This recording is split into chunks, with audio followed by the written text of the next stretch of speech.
In the last video, we were introduced to acceleration due to gravity and weight. Let's now take a look at a few examples related to weight, mass, and gravity. Tom weighs 170 pounds. What is his mass? We can look at our equation circle and see that in this problem, we want to solve for mass. When we cover up mass, we are left with weight divided by gravity. Assuming this is Tom's weight on Earth, we can substitute his weight of 170 pounds, and we can also substitute the value for g, which is 32.2 feet per second squared in the English system. Dividing, we see that Tom's mass is approximately 5.28 slug. Remember, his mass is the same on Earth as it is on the Moon. In this example, we have a 1,350 kilogram car stopping on a bridge. What weight does the bridge support? In this problem, we want to find weight, so we cover that up, and we see we are left with mass multiplied by gravity. Since we have a mass in metric units, we need to use the metric acceleration due to gravity, which is 9.8 meters per second squared.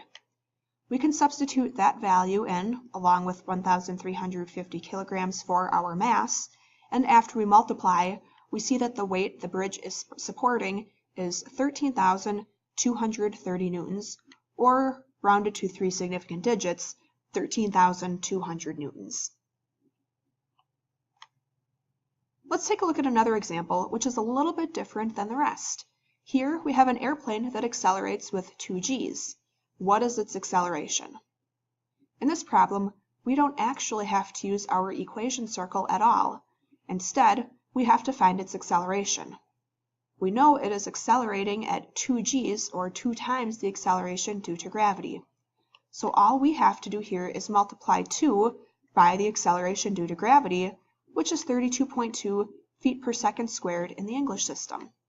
When we multiply, we see that the acceleration of the airplane is 64.4 feet per second squared. This last example is conceptual. Say an astronaut goes to the moon. What quantities stay the same? No matter where you are, the amount of stuff that makes you up does not change. You are made up of the same amount of stuff whether you are on Earth, the moon, or Mars. This means that your mass stays the same no matter where you are. Your volume also does not change. However, the two things that are different are going to be g and weight. G is a measure of the acceleration due to gravity. The value for g, as we saw in our table, is different for each planet. Your weight would also be different. Remember, mass and weight are not the same thing. Your mass stays constant no matter where you are.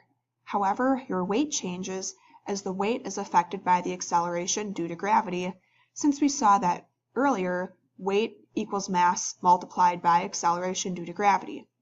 Therefore, if the acceleration due to gravity changes, your weight also changes.